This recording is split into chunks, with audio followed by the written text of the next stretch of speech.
Hello friend, स्वागत है आपका एनक्यू स्टडी यूट्यूब चैनल पर। बिहार डीएलएड से संबंधित हिंदी व्याकरण का यह अगला सेट लाए हैं हम, जिसमें हम लोग का टारगेट है कि बिहार डीएलएड के एंट्रेंस एग्जाम में हिंदी से 25 में 25 प्रश्नों को सही करके अपना एडमिशन सरकारी कॉलेज में लेना है। आइए हम लोग एक एक महत्वपूर्ण प्रश्नों को देखते हैं। हमारे स्क्रीन पर पहला सवाल आया है।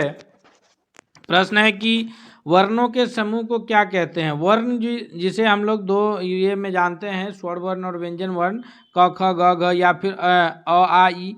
तो ये सारे अ आ जो है ये स्वर वर्ण है और क ख ग घ ये जो है ये सभी व्यंजन वर्ण हैं। और ये वर्णों का जो समूह होता है उसको हम लोग क्या कहते हैं, वर्णमाला के नाम से जानते हैं। ऑप्शन नंबर सी इसका पहला नंबर प्रश्न का सबसे सही उत्तर हो जाएगा। अगला प्रश्न है हमारे स्क्रीन पर, दूसरा नंबर क्वेश्चन है कि पवर्ग का उच्चारण स्थान क्या है। दोस्तों इसमें बहुत सारे कन्फ्यूजन रहते हैं और अच्छे से मतलब रिहर्सल या फिर रिवाइज या प्रैक्टिस का ये नहीं होने के कारण जो है हम परीक्षा में छोटी छोटी गलती करके आ जाते हैं। तो पवर्ग का उच्चारण स्थान पूछा जा रहा है। अभी अगर हम लोग बात करें, सवाल है कि पवर्ग का उच्चारण स्थान है। तो अगर पूरे व्यंजन वर्ण की बात की जाए, क वर्ग जिसमें क ख ग घ अंग, या फिर ये च वर्ग जिसमें च छ ज झ त वर्ग, तो इसमें क का अगर उच्चारण करके देखिए तो क वर्ग के अंदर जितने भी आते हैं वो सभी का उच्चारण स्तर कंठ से होता है। उसी प्रकार च, इन सभी का उच्चारण स्थान तालु से होता है। जब ये सारे वर्ड बोले जाते हैं तो हमारा जो है ये तालु से आवाज़ निकलता है। उसी प्रकार अगर त थ द ध ये सारे वर्ड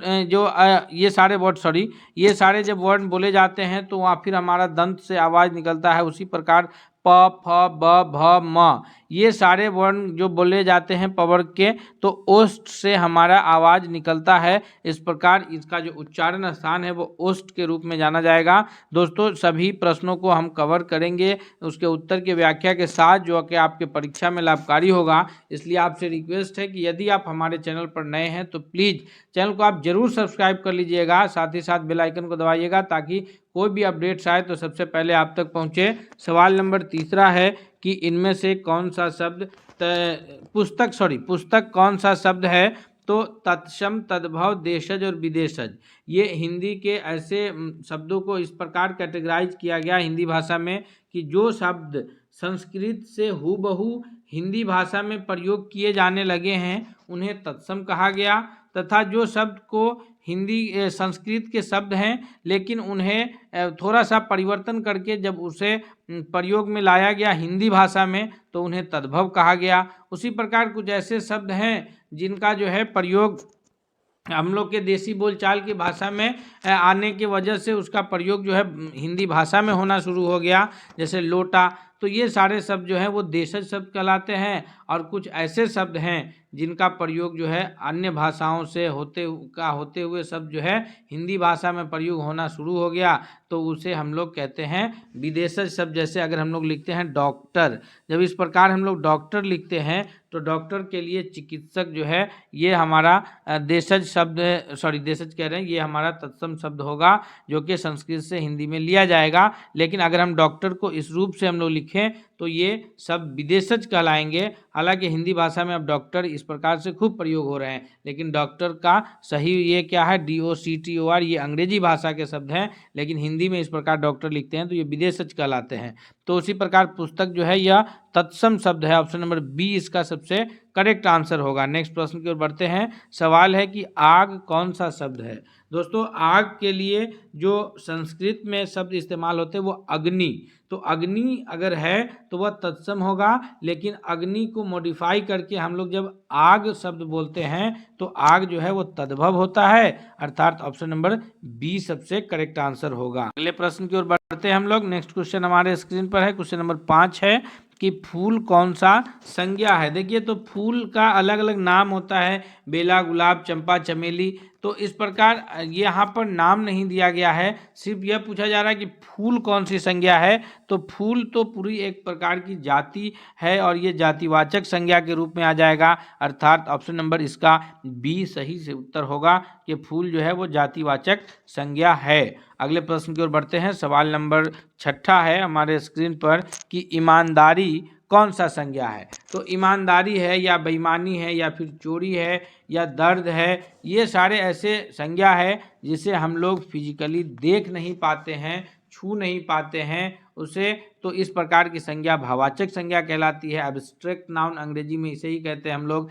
अर्थात छठा नंबर क्वेश्चन का ऑप्शन बी सही उत्तर हो जाएगा कि ईमानदारी जो है वह भाववाचक संज्ञा है। अगले प्रश्न की ओर बढ़ते हैं। सवाल नंबर है 7वां। दोस्तों अगर हमसे पहले आप उत्तर कर पा रहे हैं तो आप जरूर कमेंट करके बताइए, और इस पूरे वीडियो के अंत में आप ये कमेंट करके जरूर बताइए कि आपने कितने प्रश्नों का उत्तर सही किया है, जिससे हम यह आकलन कर सके कि आपका तैयारी का स्तर कितना है तथा आप किस पर लेवल का प्रश्न की तैयारी आपको कराई जाए। सवाल नंबर 7वां है कि मैं कौन सा पुरुष हूँ। जहाँ पर ध्यान दीजिएगा, यहाँ पर मैं शब्द जो है यह कौन सा पुरुष है, तो ये सर्वनाम में जब हम लोग अंग्रेजी ग्रामर में ऐसे याद रखिएगा पर्सन पढ़ते हैं, वहाँ पर 3 प्रकार के पर्सन पढ़ते हैं, first person, second person, third person. तो उसी प्रकार से फर्स्ट पर्सन को आई के रूप में जाना जाता है, सेकेंड पर्सन यू होता है, और थर्ड पर्सन जो है ही शी इट होता है। तो अंग्रेजी ग्रामर के हिसाब से बता रहे हैं ताकि आपको कोई एक याद रहे, और दोनों आपके परीक्षा में आने हैं तो आपको कोई एक याद रहेगा तो आप उसे सही करके आएंगे। यहाँ पर फर्स्ट पर्सन आई का मैं, अर्थात हम यहाँ पर हिंदी व्याकरण में जब उसे पढ़ेंगे तो उसे हम लोग उत्तम पुरुष कहेंगे। फर्स्ट पर्सन को क्या कहेंगे? उत्तम पुरुष। फर्स्ट पर्सन हमेशा स्पीकर होता है, वक्ता होता है, जो बोलता है वह फर्स्ट पर्सन होता है। उसके बाद सेकेंड पर्सन है जो यू के रूप में, यह मध्यम पुरुष कहलाता है। हिंदी व्याकरण में सेकेंड पर्सन को क्या कहते हैं? मध्यम पुरुष। और उसी प्रकार थर्ड पर्सन को जो है यह सेकेंड पर्सन जो होता है वह श्रोता होता है, यानी सुनने वाला होता है। और थर्ड पर्सन जो है जिसे हिंदी ग्रामर में, हिंदी व्याकरण में अन्य पुरुष कहते हैं। यह वक्ता खुद भी थर्ड पर्सन हो सकता है, यानी वक्ता अगर अपने बारे में बता रहा है तो वो थर्ड पर्सन है, या अगर श्रोता के बारे में बता रहा है तो वो थर्ड पर्सन है, या किसी ऐसे के बारे में बात की जा रही है जो वहाँ पर उपस्थित ही ना हो, वो थर्ड पर्सन है। तो third person he see it कोई भी हो सकता है। फर्स्ट और सेकेंड पर्सन हमेशा फर्स्ट पर्सन वक्ता और सेकेंड पर्सन श्रोता होते हैं। अगले प्रश्न की ओर बढ़ते हैं। सवाल नंबर 8वां है हमारे स्क्रीन पर कि आप कौन सा सर्वनाम है। जी हाँ, तो अभी अगर वो पर्सन के हिसाब से पूछा जाए तो आप क्या हो जाएगा? मध्यम पुरुष हो जाएगा, क्योंकि आप जो है वह कौन सा है? वो सेकेंड पर्सन है। लेकिन यहाँ पर सिर्फ आप सर्वनाम पूछा जा रहा है तो आप जो है यह निश्चयवाचक सर्वनाम के रूप में आ जाएगा, निजवाचक सर्वनाम आ जाएगा। ऑप्शन नंबर सी इसका सबसे करेक्ट आंसर हो जाएगा। अगला प्रश्न है, सवाल नंबर 9 है कि गोल विशेषण है। गोल जो है यह किस चीज़ को बता रहा है? तो अगर हम लोग इस शब्द को सही से उच्चारित करें और देखें तो गोल शब्द जो है यह मुख्य रूप से एक आकृति को बता रहा है। तो गोल आकृति को बता रहा है, अर्थात यह जो है ये गुणवाचक विशेषण के रूप में जाना जाएगा। ऑप्शन नंबर सी इसका करेक्ट आंसर हो जाएगा। परिणाम अगर हम वजन रहता कि गोल 5 kg 7 kg तो वो फिर परिणामवाचक आता, लेकिन यहाँ पर गोल जो है यह गुणवाचक है कि उसका गुण है कि वह गोल है, वह लंबा है, वह चौड़ा है, वह मोटा है। तो इस प्रकार का यह गोल शब्द जो है यह गुणवाचक विशेषण है। नेक्स्ट प्रश्न की ओर बढ़ते हैं। सवाल है 10 कि कोई विशेषण है। कोई किस प्रकार का विशेषण है? तो कोई जो है इससे हम लोग को निश्चित का बोध नहीं हो रहा, अनिश्चितता का बोध है। लेकिन हम ये कहें कि कोई यहाँ आया, कोई गया, कोई कह सकता है, कोई कर सकता है। बोलने के क्रम में ऐसा होगा कि कोई कह सकता है, जब हम लोग कोई काम करते हैं तो ऐसा अक्सर ये होता है कि कोई क्या कहेगा। तो यहाँ पर कोई जो है यह सर्वनामिक विशेषण है। कोई का मतलब ये है कि कोई क्या कहेगा। यहाँ पर कोई हम लोग सर्वनाम के रूप में ले रहे हैं, वो थर्ड पर्सन ही होगा, लेकिन ये किस प्रकार का विशेषण हो जाएगा? तो यह प्रोनाउन का प्रोनाउंशियल एडजेक्टिव कहलाएगा, यानी सर्वनामिक विशेषण के रूप में इसे हम लोग जानेंगे। 10 प्रश्नों को हम लोग अब तक कवर कर चुके हैं। दोस्तों आगे हम आपसे रिक्वेस्ट करते हैं कि आप वीडियो के अंत तक बने रहिएगा, तथा अगर आप चैनल पर नए हैं तो सब्सक्राइब जरूर कर लीजिएगा। साथ ही साथ वीडियो पसंद आए तो लाइक करते हुए दोस्तों के बीच शेयर करना बिल्कुल नहीं भूलेंगे आप। सवाल नंबर 11 है कि नाक कौन सा लिंग है? तो स्त्रीलिंग और पुल्लिंग शब्दों में अगर हम लोग बात करें नाक का, तो नाक शब्द जो है वह स्त्रीलिंग शब्द है। नाक कट गई, ये जो हम लोग अक्सर मुहावरा के रूप में इस्तेमाल कर रहे हैं कि तुमने नाक कटा दी, यानी यहाँ पर ये नाक शब्द जो है वो स्त्रीलिंग शब्द के रूप में जाना जाएगा। सवाल नंबर 12 है कि मैं आज नहीं पढ़ूंगा।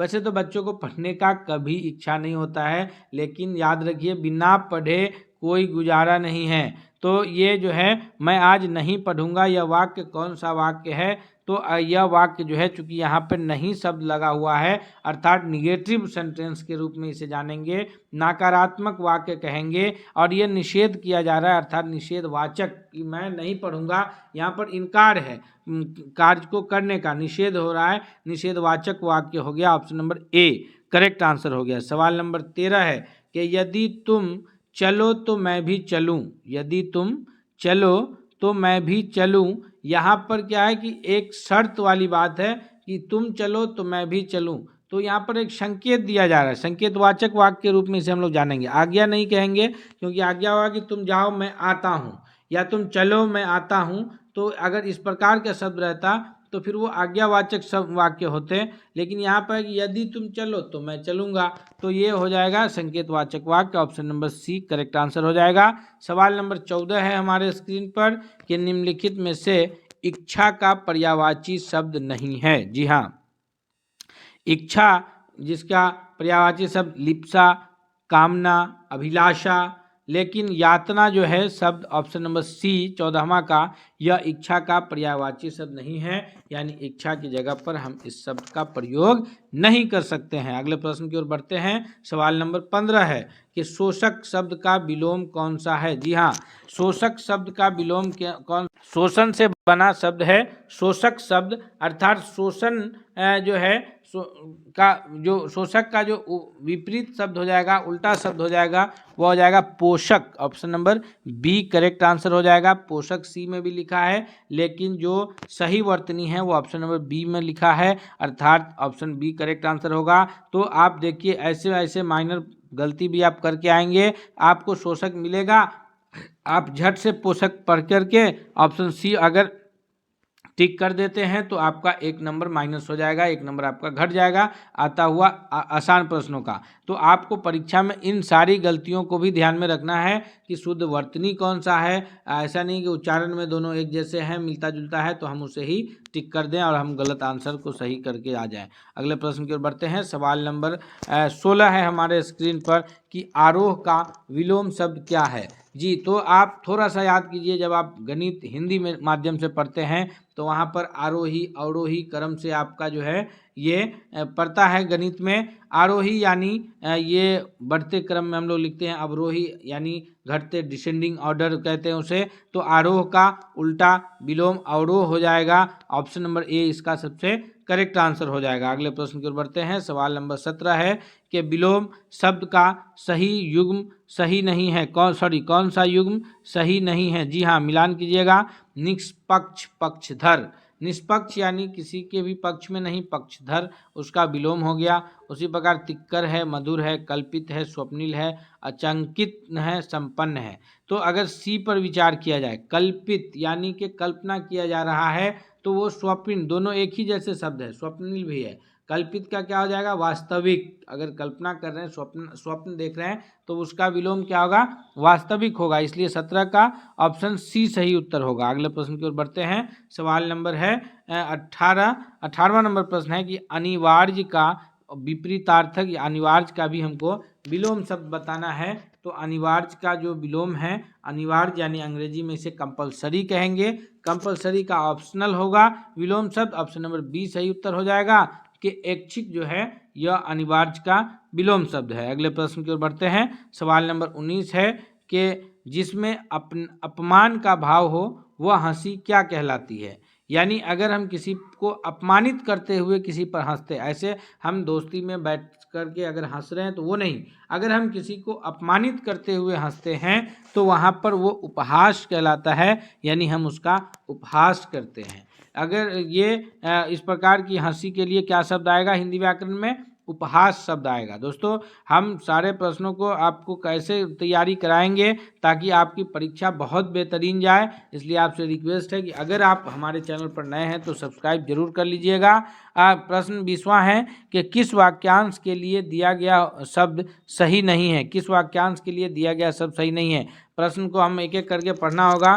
कि जिस स्त्री का कोई संतान न हो वो उसे बांझ कहा जाता है, सही है। जो बहुत बोलता है मितभाषी, क्रम के अनुसार यथाक्रम सही है। जो स्मरण रखने योग्य है अस्मरणीय सही है। तो जो बहुत बोलता है उसे मितभाषी नहीं कहते हैं, ऑप्शन बी गलत है, अर्थात ऑप्शन बी ही हमारा सही उत्तर होगा। अगले प्रश्न की ओर बढ़ते हैं। सवाल नंबर 21 है कि जिसके सर पर चंद्रमा हो उसे क्या कहेंगे। जी हाँ, जिसके सर पर चंद्रमा हो उसके लिए जो शब्द हिंदी में इस्तेमाल होता है वह है चंद्रशेखर, यानी 21वां का ऑप्शन नंबर सी सबसे सही जवाब होगा। अगले प्रश्न की ओर बढ़ते हैं हम लोग।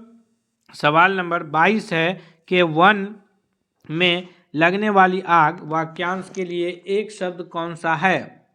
तो वन में लगने वाली आग के लिए जो वाक्यांश में एक शब्द आता है वह है कौन सा, विरहाग्नि। ऑप्शन नंबर सी सबसे सही उत्तर होगा। विरहाग्नि जो है वन में लगने वाले आग के लिए सही शब्द है। अगले प्रश्न की ओर बढ़ते हैं। सवाल नंबर 23 कि हमारी अध्यापिका आज नहीं आएंगी, इस वाक्य का पुल्लिंग वाक्य कौन सा होगा। हमारी अध्यापिका आज नहीं आएंगी, पूरे वाक्य को अगर पढ़ें तो फिर हमारे लिए इसका हम अगर पुल्लिंग बनाएं तो होगा कि हमारे अध्यापक, अध्यापिका का पुल्लिंग क्या होगा, अध्यापक आज नहीं आएंगे। क्योंकि आएंगी लगा हुआ है इसलिए आएंगे, option number D correct answer होगा। आप सी को अगर करते हैं कि हमारे अध्यापक आज नहीं आएगा, गलत हो जाएगा, या हमारे अध्यापक आज नहीं आएगी, ये तो ग्रामर का जो है जनाजा निकालना हुआ। तो इस प्रकार सही उत्तर 23वां का ऑप्शन नंबर डी होगा। अगले प्रश्न की ओर बढ़ते हैं। सवाल नंबर 24 है कि इनमें से कौन सा शब्द स्त्रीलिंग है। जी हाँ, क्रोध है, बुढ़ापा है, छाया है, चयन है। तो ऑप्शन नंबर सी सही उत्तर हो जाएगा कि छाया जो है यह स्त्रीलिंग है। अगला प्रश्न है कि विद्वान शब्द का स्त्रीलिंग क्या होगा। तो इसके लिए विद्वानवक्ति, विदुषी, विद्वंती, विद्यामती, सही उत्तर ऑप्शन नंबर बी कि विदुषी शब्द जो है विद्वान शब्द के लिए स्त्रीलिंग शब्द के रूप में प्रयोग किया जाएगा। दोस्तों 25 महत्वपूर्ण प्रश्न को हम अभी कवर किए हैं जो आपकी इस परीक्षा के लिए बहुत लाभकारी होने वाला है। इसलिए आपसे रिक्वेस्ट है कि अगर आप चैनल पर नए हैं, सब्सक्राइब नहीं किए हैं, तो प्लीज़ आप चैनल को सब्सक्राइब करते हुए बेल आइकन को दबा लीजिए ताकि कोई भी अपडेट्स आए तो सबसे पहले आप तक पहुँचे। मिलते हैं अगले सेट के साथ, तब तक के लिए बहुत बहुत धन्यवाद।